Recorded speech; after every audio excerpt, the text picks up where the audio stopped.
This is Fred Beck from Fred Talks Fighting. Today, I'm very lucky to be joined by Dave Coldwell. So, thank you much for coming on, Dave. How you doing, mate? All right?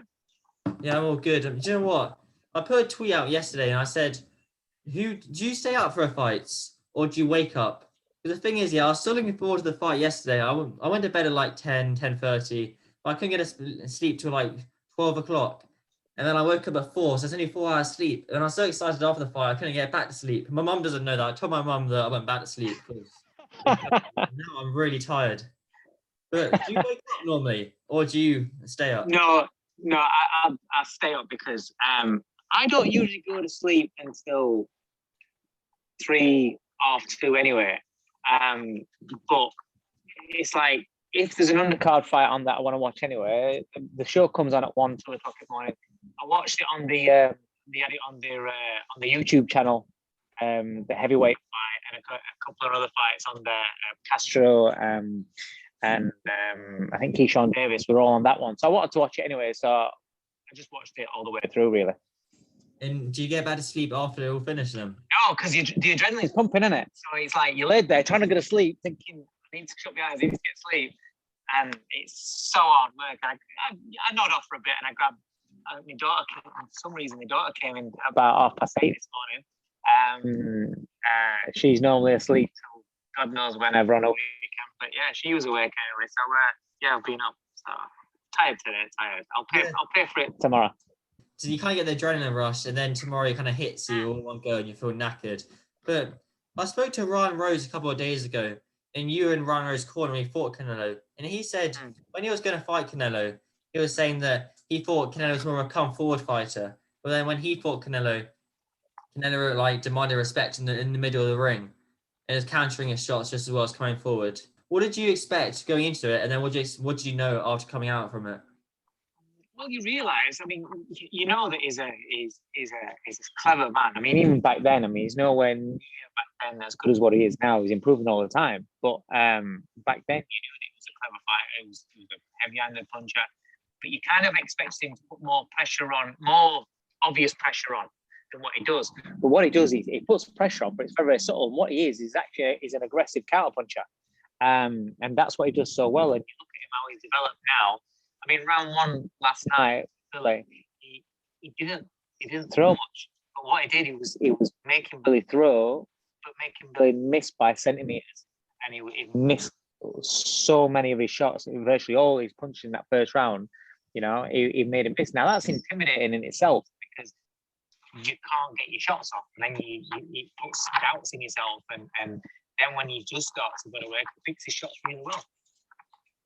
And so going into the fight, Billy Joe Saunders versus Canelo Alvarez, a lot of people didn't think Billy was going to win, but they really wanted him to win.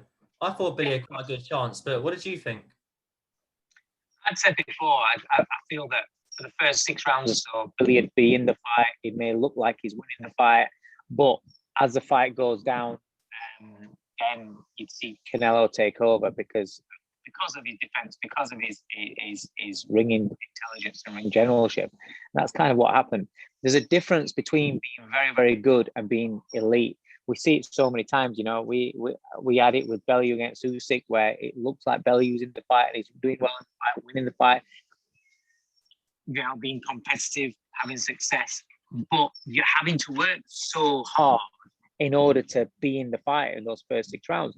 You know, we saw with Lomachenko, with Luke Campbell, even down to fights with Mayweather and Zab Judah. Those first 6 rounds or so, Zab Judah looks like he's winning the fight. It looks like, you know, but then the class, the levels down the stretch, that's where it takes over. And it happens so often. And that's why it's so much easier to talk about how somebody can get beat than actually beating them, you know, when you talk about the top level. And you've gone from being the person who holds a spit buck in the corner, then being a corner man in world title fights. You've called in many world title fights. But this fight, after the first round, and say you're in Billy's corner, what would you have told him? What advice would you have given him? It doesn't matter what I was going to tell him. It doesn't matter. You know, he's got a coach, a very good coach, an experienced coach in Mark Tibbs. Thought Mark did a great job. He had a great game plan. It's just that Canelo's that good. It's all right having these game plans and having these ideas, but you know, it's about the man in front of you, when the man in front of you is such a high level, it's very, very difficult. And then I think it was at the end of the ninth that Mark Tibbs had stopped the fight when Billy was in the corner. So if you were in the corner, would you have stopped that fight? Yeah, listen, once there's a difference between when you think an eye's just swelling and just closing to when you believe that that's compressed and the bones actually caved in. If you think that the orbital, that there's an orbital fracture in there, you can't take that risk with fighters. You can't take that risk. And at the end of the day, the writing was kind of on the wall because, again, Billy's competitive in the fight, he's doing well in the fight, but he's having to work so hard. And Canelo's landing these shots, and you could see the energy levels are draining. And he had a pretty torrid round. He's going to go out there. He's going to get stopped. No, there was no doubt in my mind. The writing was on the wall. But when you have that injury as well, all you're doing is you're risking your man's health.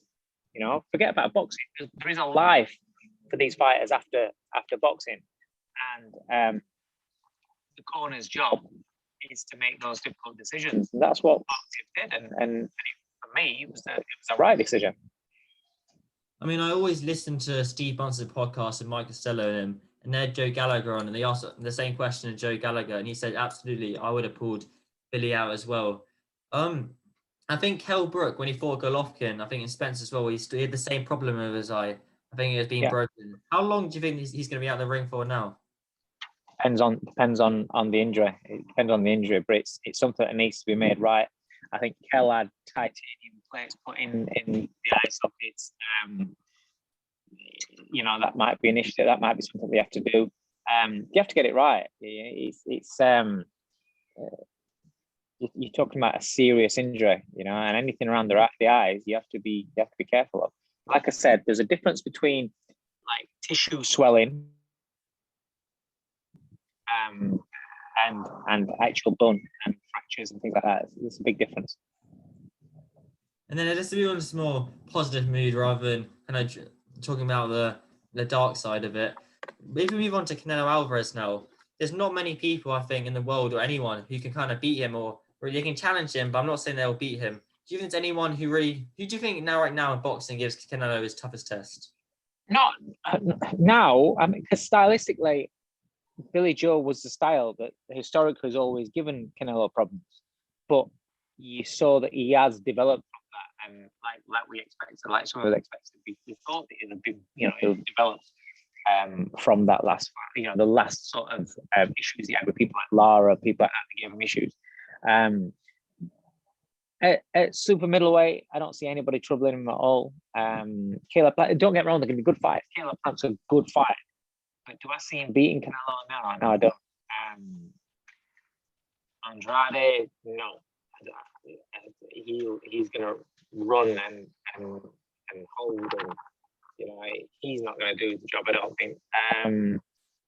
I think the thing is, if he steps up to light heavyweight, and just because of this, if he steps back up to light heavyweight, and just because the sheer size of the guys and the fact that this is a guy that's coming up through the weight division, it's same as anything, same as like with Lomachenko. Sooner or later, when you're stepping up in these divisions, sooner or later you're fighting guys that yes, they're elite as well, but also they've got that physical advantage over you, and that makes things a lot harder. So I don't see anyone at middle or super middleweight beating him. It's a light heavyweight division that if he goes back up to, that's where you could see, okay, maybe he gets beat at that in that division. Yeah, the only problem with that is I don't think he loves the weight class 168. I don't think he'll want to move up or down. And he's also said that he will want to box for another 7 years because he just loves the sport that much. And you get more killers coming up through the ranks. Because 7 years is a very, very long time, Like, I'm 16, yeah. And if I think 7 years ago, I don't know how much I can remember. So you're going to get more killers coming up through. Anyway, David, I don't need too much of your time up. It is a Sunday. And I've seen a lot on your Instagram story. Your son plays Sunday league football, right? Yeah, so he plays Sunday and he plays Saturdays as well for the academy. So yeah, he's very busy with sport. We've got no game today. So it's kind of worked out all right. So I've not had to get up and about as early. Usually, even if I've got a show in London or anything, I get back. So, I get back 4 or 5 o'clock in the morning. I'll stay up and watch a fight. I have to be on the side of the pitch at 9:30, 9 o'clock. So it's usually a nightmare. But thankfully this morning it's a chill morning this Yeah, it's very lucky. I want to watch my mate's, his name's Harry, his Sunday league game the other day, and it was a friendly. But there's so many fights and push arounds and arguments in the game. It's kind of like watching amateur boxing at a lower level. Anyway, Dave, I don't need too much of your time, but thank you so much for the interview. Nice one, mate. Good to talk to you, mate. Take care. And where can people find you on social media at? At David Coldwell on Instagram and Twitter. All right, Dave, thank you so much, mate. Cheers, mate. Thanks. See you later.